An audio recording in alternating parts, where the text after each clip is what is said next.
अगर आप चाहते हैं कि आपकी जिंदगी में सिर्फ बदलाव नहीं पर आप बदल जाएं बहुत सारी जगहों पर, तो मैं आपको बताना चाहता हूं आपको पवित्र आत्मा से परिपूर्ण होने की जरूरत है। कहिए परिपूर्ण। सामने देखिए, आपको कैसे पता चलता है सामने वाले के अंदर गुस्सा है? बोलो बोलो, आपको कैसे पता चलता है सामने वाले के अंदर गुस्सा है? गुस्से वाला आदमी बर्तन उठा के फेंकता है, गुस्से वाला आदमी मुंह से गाली निकालता है, गुस्से वाला आदमी रूडली बात करता है। इससे आप जान जाते हो इस व्यक्ति को गुस्सा कंट्रोल कर रहा है।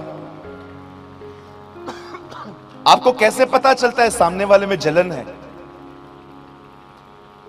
जब भी आप उस आदमी के सामने किसी और की तारीफ करोगे ना, आप उसकी शक्ल देखो, उतर जाएगी।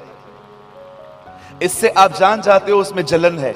जिसमें गुस्सा होता है उसको गुस्सा चलाता है, जिसमें जलन होती है उसको जलन चलाती है। जिसमें पवित्र आत्मा भरा हुआ रहता है उसे पवित्र आत्मा चलाता है। जिसमें पवित्र आत्मा होता है उसे पवित्र आत्मा चलाता है। आप जानते हैं, एक दिन आया, बाइबल कहती है परमेश्वर ने अपने लोगों की सुधि ली। God visit his people. प्रभु का वचन कहता है इजराइली कई सालों तक गुलामी में थे और जब उनसे बर्दाश्त नहीं हुआ उन्होंने परमेश्वर को दुहाई दी और परमेश्वर ने अपने दास मूसा को उनके पास भेजा। आप सभी जानते होंगे इजराइल के जो लोग थे वो मिस्र में राजा फिरौन के गुलाम थे और जैसे ही मूसा फिरौन के सामने जाता है वो साफ बात कह देता है, मेरे लोगों को जाने दे। Pharaoh let my people go away. फिरौन नहीं जाने देता और जब फिरौन उन्हें नहीं जाने देता, फिरौन का हर ना बोलना मिस्र पर एक विपत्ति लेके आता है। और जब बाइबल कहती है जब सारी विपत्तियां उनके ऊपर आ गई तब फाइनली उन लोगों ने इजराइल के लोगों को जाने दिया। अब सुनिए यहां पर क्या हुआ। जब वो लोग फिरौन की दरबार में से निकले और सारे इजराइली मिस्र में से बाहर निकले, एक ऐसा समय आया जब फिरौन का मन फिर से बदल गया और फिरौन ने अपने मन में यह बात कही कि मैंने ये क्या किया, मैंने इनको कैसे जाने दिया। और उसने इजराइलियों को चेस करना स्टार्ट किया। चेस का मतलब होता है पीछा करना। और जब वो चेस करना स्टार्ट करता है तब इजराइलियों को पता चल जाता है कि राजा फिर से हमें मारने आ रहा है और उन्हें आगे दौड़ना था। पर प्रॉब्लम यह थी, आगे समुंदर था, पीछे फिरौन और आगे समुंदर था। और वचन कहता है वो पैनिक हो गए, वे परेशान हो गए और उन्होंने परेशानी में मूसा को उल्टा सीधा बोलना स्टार्ट कर दिया। मूसा तू हमें यहां पर क्यों लाया? हम वहीं पर ठीक थे, हम वहीं मर जाते तो ज्यादा अच्छा होता। लेकिन मूसा ने वहां पर उन्हें खड़े करके कहा, आज के बाद तुम्हें वो मिस्र के लोग आज के बाद कभी नहीं दिखेंगे। और आप सभी जानते हैं, मैं लॉन्ग स्टोरी शॉर्ट कर रहा हूं, मैं बड़ी चीज को छोटा बना रहा हूं। परमेश्वर ने कैसे मूसा के द्वारा लाल समुंदर को दो भाग करके इजराइलियों को उस पार भेजा। अब मैं आपको यहां कुछ समझाना चाहता हूं। यहां देखिए, जानते हैं जब उन्होंने देखा कि फिरौन हमारे सामने आ रहा है, उनका बिहेवियर कैसा था? वे परेशान हो गए और परेशानी में नकारात्मक बोलने लगे। यहां देखिए, आप और मैं प्रभु में कितना बड़े हैं ये कभी भी कलीसिया जाके पता नहीं चलने वाला है। यह सिर्फ तब पता चलेगा जब विपत्ति आती है। अगर आपने नहीं सुना, अगर आप खोए हुए हैं अभी भी, अगर आपने मेरे इन शब्दों को नहीं सुना, मैं आपके लिए रिपीट करता हूं, आप और मैं परमेश्वर में कितना बड़े हैं, यह सिर्फ और सिर्फ तब पता चलता है जब हम तकलीफों का सामना करते हैं।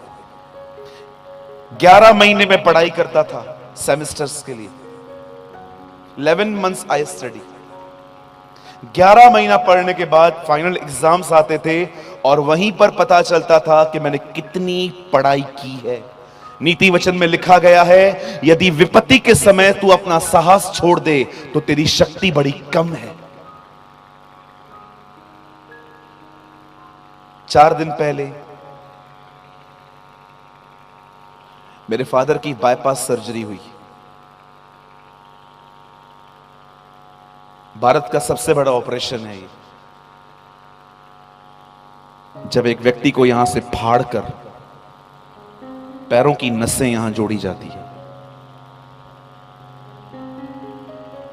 जब डॉक्टर ने कहा आपके पिताजी की ओपन हार्ट सर्जरी होगी, और जब मुझे खबर मिली मैं बहुत परेशान हो गया।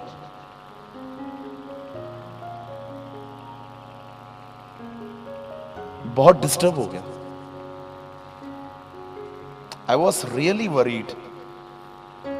मुझे बहुत नकारात्मक ख्याल आने लग गए।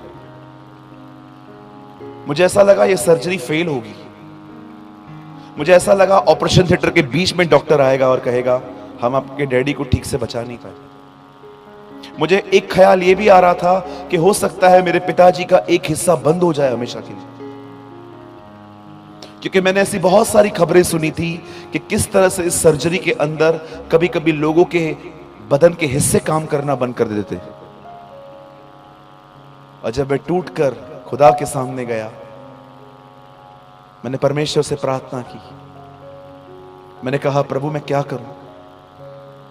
और परमेश्वर ने मुझे मात्र 2 शब्द कहे। मुझे लगता है अगर आप में से भी कोई यहां पर ऐसा है जो कठिन हालातों से गुजर रहा है, मैं आपको वही 2 शब्द कहना चाहता हूं जो परमेश्वर ने मुझे कहे। 2 शब्द। और पता है वो 2 शब्द क्या थे? मैं हूं। That's it। अगर आप में से कोई भी भाई या बहन गरीबी, बीमारी, तकलीफों से गुजर रहा है, आपको चिंता है मेरा कल कैसे बीतेगा, मेरे भाइयों मेरी बहनों, मैं आपको कहना चाहता हूं वो है। वो आपको संभालेगा, वो आपको बचाएगा, वो आपको सहारा देगा। मैं आपको बताना चाहता हूं चाचा, चाची, काका, काकी, मामा, अच्छे अच्छे दोस्त, अरे मैं आपको सच कहता हूं पास्टर भी हो सकता है मुंह फेर दे आपसे, लेकिन मैं आपसे वादा करता हूं वो कभी नहीं बदलेगा आपके लिए। वो आपके साथ खड़ा होगा। सिर्फ एक काम करो जो मैंने किया। जब मेरे ऊपर संकट आया, जब हमारे परिवार के ऊपर ये विपत्ति आई, हमने किसी को कुछ भी नहीं कहा। न व्हाट्सएप के स्टेटस पे कुछ लिखा, न किसी को कॉल किया कि हम बहुत परेशान हैं, लाखों रुपए खर्च हो सकते हैं। हम सीधा प्रभु के पास गए। और मैं आज पंजाब आपके सामने खड़े होकर कहना चाहता हूं उसने हमें सहारा दिया, उसने हमें बचाया। आप जानते हैं, मैं आप सबसे एक बात पूछना चाहता हूं। बताइए जब तकलीफ आती है तो आपका बिहेवियर कैसे होता है?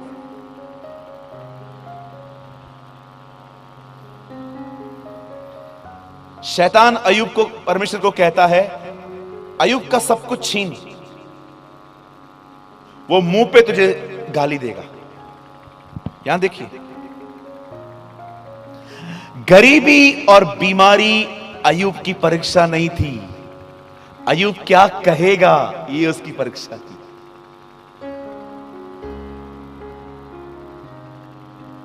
अगर आपने नहीं सुना, मैं फिर से कहता हूं, गरीबी और बीमारी अय्यूब की परीक्षा नहीं थी। परीक्षा यह थी जब अय्यूब वहां से निकलेगा वो कैसा व्यवहार करेगा। गरीबी और बीमारी आपका कोई परीक्षा नहीं है। सबसे बड़ी परीक्षा होती है जब तकलीफ आती है, आप कैसे बिहेव करते हो, आप कैसा व्यवहार करते हो। आप परेशान होते हो कि आप खुदा की तरफ देखते हो।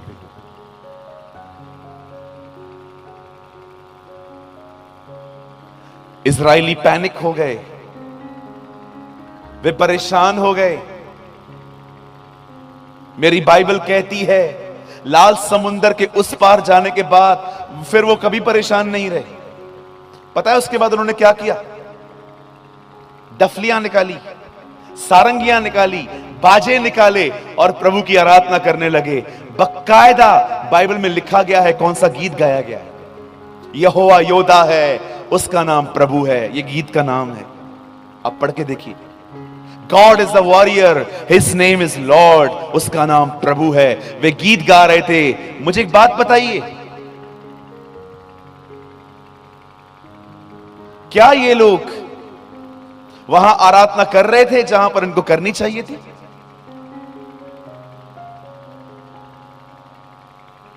एक पवित्र आत्मा का खाली व्यक्ति, एक वो व्यक्ति जो पवित्र आत्मा से भरा हुआ नहीं है, वो अपनी विपत्तियों में कुड़कुड़ाता है, लेकिन सब कुछ ठीक होने के बाद प्रभु की आराधना करता है।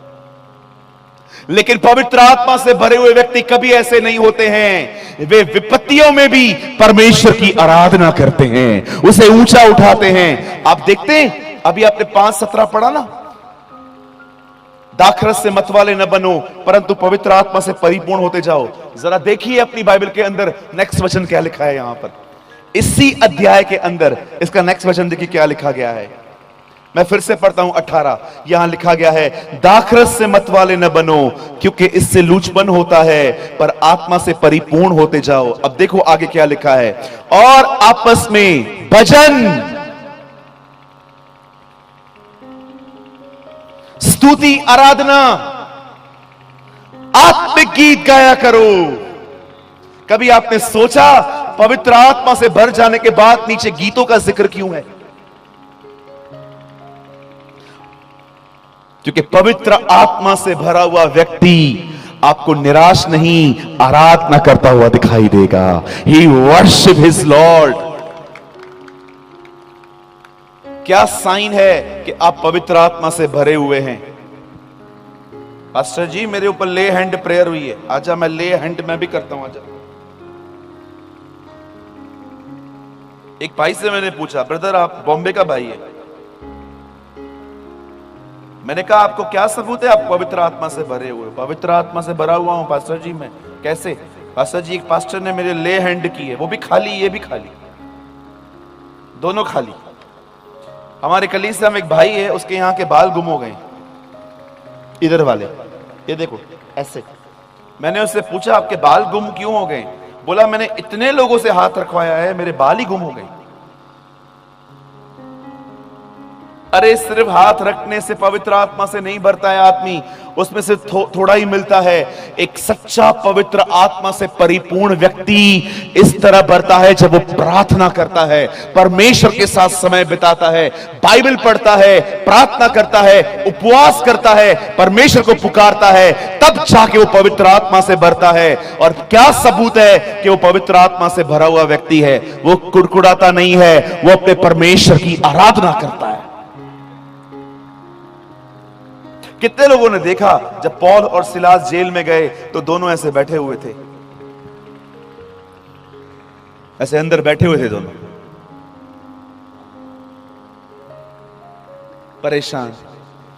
पौलुस सिलास को बोल रहा था क्या हुआ? कुछ नहीं, जिंदगी बर्बाद है, कोई किसी का नहीं है, इतना काम किया कोई बचाने भी नहीं आया। देखा आपने किसी को? लोग उससे मिलने आए और पौलुस कह रहा था प्रार्थना करो, विधायक जी के पास जाओ, कोई तो निकलवाओ इधर से। देखा आपने उन लोगों को? ये आज के विश्वासियों की हालत है। कितने लोगों ने देखा जब पौल और सिलास जो थे, जब वो जेल में गए थे? दिखाई दे रहा हूं? अभी भी नहीं दिखाई दे रहा हूं? दिख रहा हूं? कितने लोगों ने देखा जब पौल और सिलास जेल के अंदर गए, और जब वो जेल के अंदर गए तो वैसे बैठे हुए थे, एक दूसरे को बोल रहे थे कोई किसी का नहीं है, गरीब का तो कोई नहीं है। देखा आप लोगों ने, मेरी बहनों, आप में से कितने लोगों ने देखा जब पौल और सिलास जेल में गए और वहां पर बैठे हुए थे? सोचो आप दो बहनें जेल में जाओ, क्या बात करोगे वहां पर? इतनी भर भर के रोटियां खिलाई, कोई नहीं है।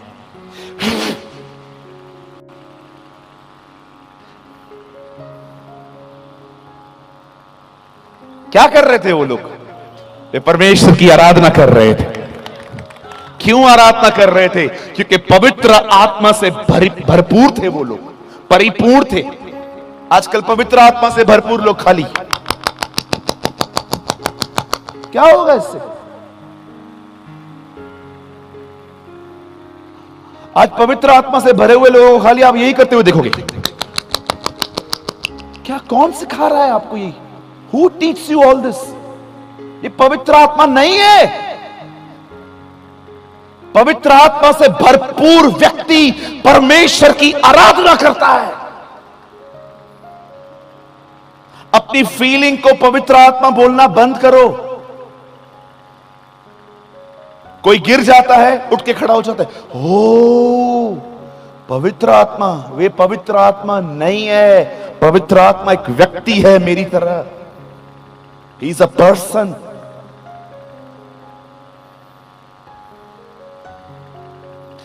पॉल वॉशर ने कहा,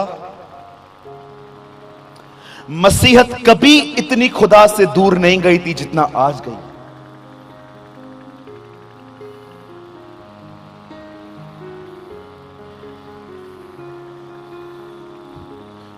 क्या आप पवित्र आत्मा से भरे हुए हैं? क्या आप ये कह सकते हैं, ब्रदर प्रेमानी, जब हमारे ऊपर संकट आते हैं हम कुड़कुड़ाते नहीं हैं, हम परेशान नहीं होते, हम परमेश्वर की आराधना करते हैं।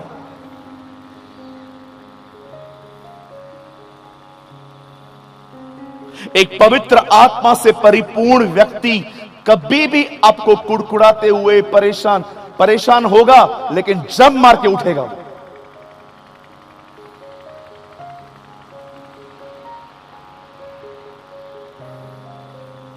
कितना समय आप प्रभु को देते हो आज मुझे बताओ? How much time you spend with your Lord? कितना समय आप अपने खुदा को रोज देते हो? पता है हम लोग प्रभु को समय क्यों नहीं दे पाते आजकल? इसकी वजह से आज की जनरेशन अगर फोन बाथरूम में न ले जाए ना, उनको पॉटी नहीं आता। बाथरूम में भी फोन लेके जाते हैं, आधा घंटा बैठे रहते हैं उधर ही।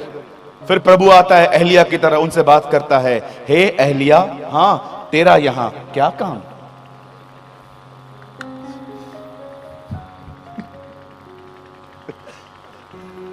एक दिन एहलिया डर रहा था इजबिल से, जाके एक जगह पे छुप गया, कई दिन तक वहीं बैठा रहा। एक दिन प्रभु आके कहता है, एहलिया, हां तेरा यहां क्या काम? ओके जा रहा हूं,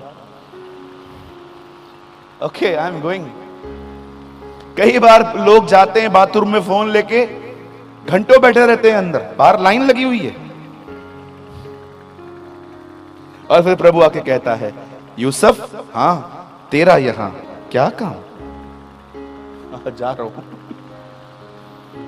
सारा दिन फोन फोन फोन, सारा दिन फोन, जिधर देखो खड़े हो जाएंगे, मीटिंग भी नहीं सुनेंगे, बस पास्टर खाली नीचे उतरे, पास्टर जी पास्टर जी पास्टर जी पास्टर जी। क्या होगा इससे? तावीज तुम बना के पहनोगे?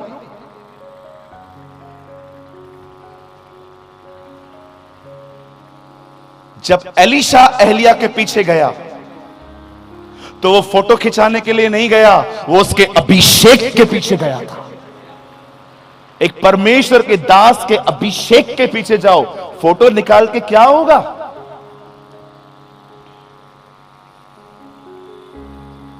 इसको कम यूज करो। सारा दिन फेसबुक, इंस्टाग्राम, व्हाट्सएप, ट्विटर, सारा दिन जिधर देखो खड़े हो जाएंगे। जुबान निकल भी नहीं रही है फिर भी निकाल रहा है खींच के।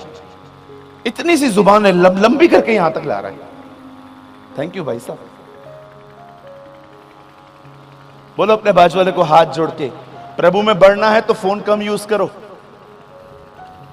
बोलो बोलो बाजू वाले को। गुस्से पड़े हैं, गुस्से गुस्से पड़े हैं अंदर, गुस्से। मैं एक चर्च में गया, पीछे के रो में बैठा हुआ था, सारे जवान फोन यूज कर रहे थे। मीटिंग के बाद वो मुझे मिले, मैंने उनको कहा प्रभु को धन्यवाद दो, मैं तुम्हारा पास्टर नहीं हूं।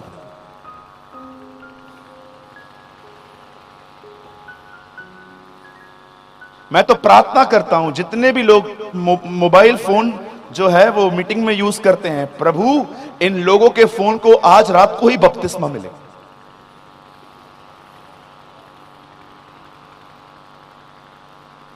बदर इसका मतलब पानी में गिरे। मेरे जवान भाइयों बहनों, विश्वास कीजिए, परमेश्वर पंजाब में से एक बार फिर से किसी को साधु सुंदर सिंह बनाना चाहता है।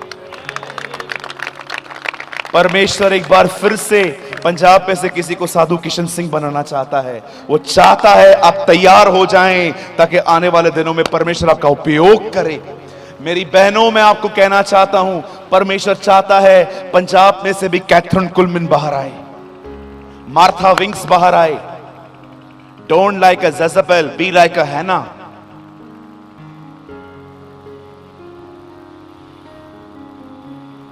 हालेलुया, बोलो यीशु मसीह की।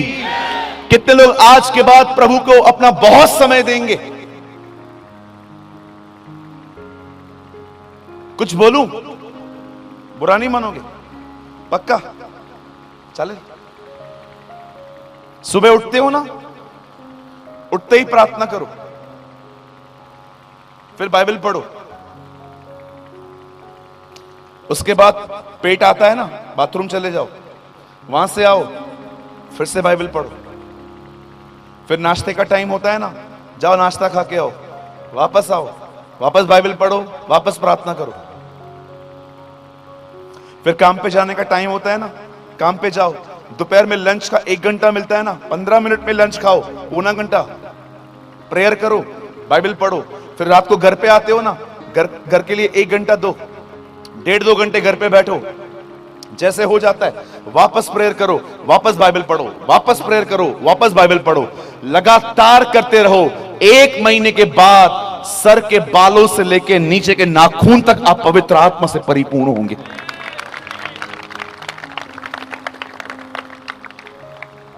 एक मिनट भी वेस्ट मत करो। आप बॉम्बे आएंगे ना कभी, बॉम्बे में कहावत है, टाइम इज मनी। पैसा समय है। आप जाके उधर किसी को विजिटिंग कार्ड दिखाओ, अंकल ये कंपनी किधर है, पता है क्या कहेंगे? सीधा जाओ। फिर सीधा आके जाओगे ना, किसी और से पूछोगे अंकल वो कंपनी किधर है, सीधा जाओ। उनको इतना टाइम नहीं है कि खड़े होकर आपको एक्सप्लेन करें राइट लेफ्ट, सीधा कहेंगे, क्योंकि किसी को टाइम नहीं है। हर एक भाग रहा है। एवरीबॉडी इज रनिंग सिस्टर, हर कोई दौड़ रहा है। जब ये लोग संसार के पीछे, पैसों के पीछे दौड़ रहे हैं, हम अपने खुदा के पीछे क्यों न दौड़ें?